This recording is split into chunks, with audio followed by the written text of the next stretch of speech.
خاتون کا shopping bag پھٹ گیا، اس میں سے ایک سرخ سیب نکلا، سڑک پر گرا اور لڑکنے لگا۔ خاتون نے بیگ فوراً سنبھال لیا۔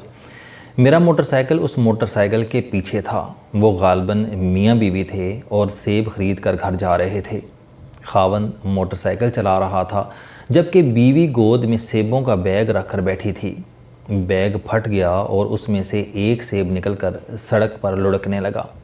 سڑک پر رش تھا، درجنوں گاڑیاں، موٹر سائیکل اور سائیکل گزر رہے تھے۔ مجھے محسوس ہوا سیب کسی نہ کسی ٹائر کی زد میں آ کر چورا ہو جائے گا، مگر سیب ہر گاڑی، ہر ٹائر سے بچتا ہوا تیزی سے آگے بڑھا اور لڑکتا ہوا سڑک کے کنارے پہنچ گیا۔ کنارے پر پلی تھی اور پلی پر ایک بھکاری بیٹھا تھا۔ سیب لڑکتا ہوا بھکاری کے قریب آیا اور گیند کی طرح اچھل کر اس کی رینج میں آ گیا۔ بھکاری نے سیب اچکا، اپنی میلی اور گندی قمیض کے ساتھ رگڑ کر صاف کیا اور کچڑ کچڑ کھانے لگا۔ وہ آسمان کی طرف دیکھ کر مسکرا بھی رہا تھا۔ میں نے موٹر سائیکل روک لی، اسے سلام کیا اور اس سے پوچھا، یہ سیب تم تک کیسے پہنچ گیا؟ بھکاری نے کہکا لگایا اور بولا، میں نے ابھی اللہ سے شکوہ کیا تھا، یا باری تعالیٰ، تیرے بندے کو سیب کھائے ہوئے مدت ہو گئی ہے، اگر تم مہربانی کر دو تو میں بھی جاتے موسم کا سیب چکھ لوں۔ اور پھر پتہ نہیں کہاں سے یہ سیب آیا اور اچھل کر میرے ہاتھ تک پہنچ گیا۔ بھکاری اس کے بعد شکر ادا کرنے لگا۔ میری آنکھوں میں آنسو آ گئے۔ میں نے بھکاری سے ہاتھ ملایا اور آگے روانہ ہو گیا۔ میری آنکھیں کھولنے کے لیے یہ واقعہ کافی تھا۔ مجھے یہ واقعہ چند دن قبل کسی دوست نے سنایا۔ یہ ایک عام سا معمولی واقعہ تھا، لیکن میں کیونکہ آج کل قرآن مجید کا ترجمہ پڑھ رہا ہوں، لہٰذا یہ سیدھا میرے دل میں جا لگا۔ اللہ تعالیٰ پورے قرآن مجید میں اپنے احسانات، معجزوں اور رحمتوں کا ذکر کرتا ہے۔ وہ بار بار کہتا ہے کہ تمہارا رب صرف میں ہوں، اور جب تک میں نہ چاہوں دنیا میں کوئی کسی کو کچھ دے سکتا ہے اور نہ چھین سکتا ہے۔ بس تم میرا شکر ادا کیا کرو اور اپنی غلطیوں اور نادانیوں پر توبہ کرتے رہا کرو۔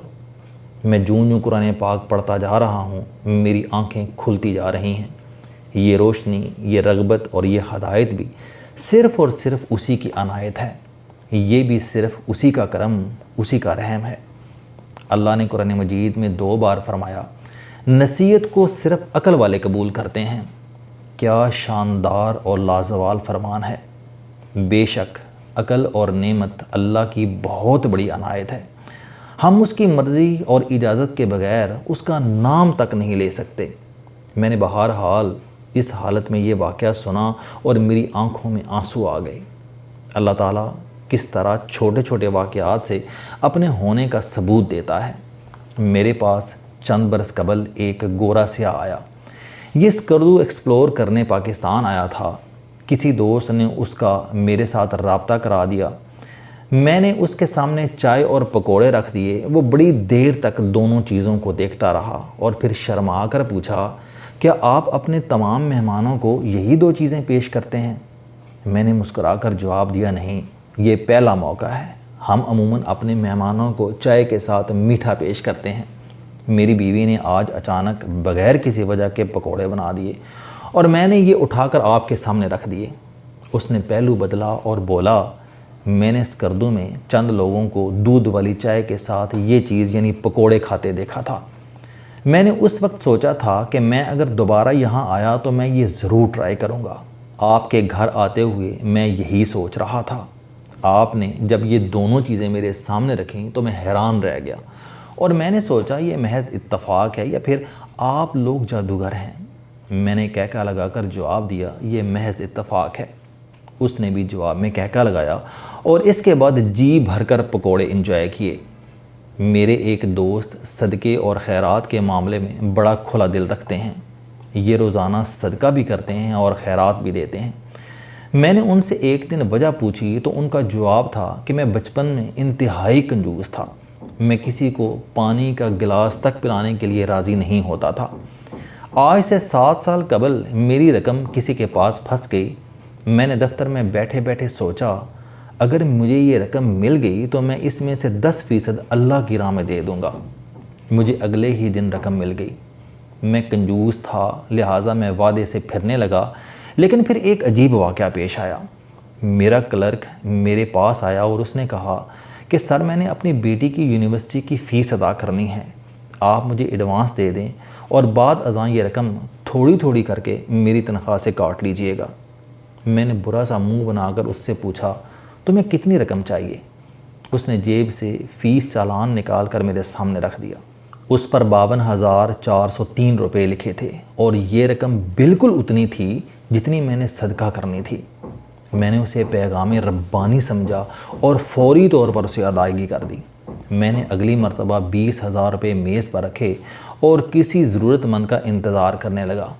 میرے پاس اس دن ایک لڑکی آئی، اسے اپنی والدہ کی دعا کے لیے 20,000 روپے چاہیے تھے۔ میں نے نوٹ اسے تھما دیے اور اس کے بعد میں روزانہ جتنے پیسے سوچتا ہوں میرے پاس اتنا ہی ضرورت مند آ جاتا ہے۔ سو چل اللہ دے رہا ہے اور میں اس کے دیے ہوئے میں سے دیتا چلا جا رہا ہوں۔ میرے ایک پرانے دوست ہیں حکیم بابر، یہ لاٹری اور پرائز بانڈ کے ایکسپرٹ ہیں۔ ان کا ہمیشہ پرائز بانڈ اور لاٹری نکلتی ہے۔ میں نے ان سے ایک دن اس خوش نصیبی کی وجہ پوچھی تو یہ ہنس کر بولے، میں پرائز بانڈ اور لاٹری کا ایک پیسہ اپنی ذات پر خرچ نہیں کرتا، میں یہ ساری رقم ضرورت مندوں میں بانٹ دیتا ہوں۔ چنانچہ جتنے زیادہ ضرورت مند ہوتے ہیں میرا اتنا ہی بڑا بانڈ نکل آتا ہے اور میں یہ رقم ان میں تقسیم کر دیتا ہوں۔ میں نے پوچھا، اور اگر آپ کے پاس بانڈ نہ ہو تو پھر کیا کرتے ہیں؟ ان کا جواب تھا کہ آپ تھوڑا صبر کر لیں، میں ابھی بتاتا ہوں۔ ہم باتیں کرنے لگے۔ آدھ گھنٹے بعد کسی خاتون کا فون آ گیا۔ اس کی بیٹی کی شادی تھی، اسے 2.5 لاکھ روپے چاہیے تھے۔ حکیم بابر نے خاتون سے کہا، آپ شام کو آ کر میرے مکتب سے پیسے لے جائیے گا۔ میں نے حکیم بابر سے پوچھا، کیا آپ کے پاس 2.5 لاکھ روپے ہیں؟ یہ ہنس کر بولے، نہیں ہیں، لیکن اللہ نے اگر ضرورت مند بھیجا ہے تو یہ اب پیسے بھی بھیج دے گا۔ ہمارے بیٹھے بیٹھے حکیم بابر کو ان کے ملازم کا فون آیا اور اس نے کہا کہ سر، ہمیں کوئٹہ سے ایک بڑا آرڈر آ رہا ہے، یہ لوگ منہ مانگی قیمت پر فوری ڈیلیوری چاہتے ہیں۔ حکیم نے اوپر آسمان کی طرف دیکھا اور پھر سیل مین سے کہا، تم ان سے 2.5 لاکھ روپے اضافی لے کر ڈیلیوری دے دو۔ حکیم بابر نے اس کے بعد میری طرف دیکھ کر کہا، کیوں پھر آپ کو بات سمجھ آ گئی؟ میں نے ہاں میں گردن ہلا دی۔ مجھے اس دن پتہ چلا وسائل کا دار و مدار طلب پر ہوتا ہے۔ انسان کی طلب جتنی سچی ہوتی ہے اللہ تعالیٰ اسے اتنے ہی وسائل پیدا کر دیتا ہے۔ آپ کو وہی ملتا ہے جو آپ قدرت سے مانگتے ہیں۔ مریض شفا مانگے گا تو اسے شفا مل جائے گی، غریب خوشحالی مانگے گا تو اسے خوشحالی مل جائے گی، علم کے طالب کو اس کی طلب علم کے سمندر تک لے جائے گی، کامیابی کی تڑپ انسان کو ناکامی کے گڑھے سے باہر لے آئے گی، سکون کی خواہش عام سے انسان کو مہاتما بدھ بنا دے گی اور طاقت کی تمنا بہرحال انسان کی کمزوری پر غالب آ جائے گی۔ اللہ کا نظام انسان کی خواہش، اس کی طلب اور اس کی تڑپ سے ایکٹیو ہوتا ہے۔ آپ اللہ سے مانگتے جائیں اور پھر کوشش کرتے جائیں، قدرت کے دروازے بہرحال کھل جاتے ہیں۔ میری ٹیم نے چند دن قبل جامع موجود ایک صاحب کے ساتھ میرا پرسنل سیشن بک کیا۔ میں نے جب آن لائن ان سے گفتگو شروع کی تو میں ان کی کہانی سن کر حیران رہ گیا۔ یہ انتہائی غریب خاندان سے تعلق رکھتے تھے۔ یہ بچپن سے اپنے خاندان کو غربت سے نکالنا چاہتے تھے۔ یہ اسلام آباد میں جس شخص کے ساتھ کام کرتے تھے اسے کورین زبان آتی تھی۔ یہ فالتو وقت میں کورین زبان سیکھنے لگے۔ یہ جب پوری طرح رواں ہو گئے تو انہوں نے آن لائن ایک کورین کمپنی میں اپلائی کر دیا۔ ان کا انٹرویو ہوا، انہوں نے کورین زبان میں جواب دیے، یہ کامیاب ہو گئے اور آج ان کا پورا خاندان غربت سے باہر آ چکا ہے۔ یہ اب امریکہ شفٹ ہونا چاہتے ہیں۔ میں نے ان سے پوچھا، آپ جنوبی کوریا سے امریکہ کیسے جائیں گے؟ اس کا جواب تھا کہ میں جیسے اوکاڑا سے اسلام آباد اور اسلام آباد سے کوریا آیا، اسی طرح امریکہ چلا جاؤں گا۔ میں نے پوچھا، پھر بھی آخر فارمولہ کیا ہوگا؟ انہوں نے ہنس کر جواب دیا، میں 3 سال سے اللہ سے امریکہ کی شہریت مانگ رہا ہوں، مجھے یقین ہے اللہ مجھے یہ دے دے گا۔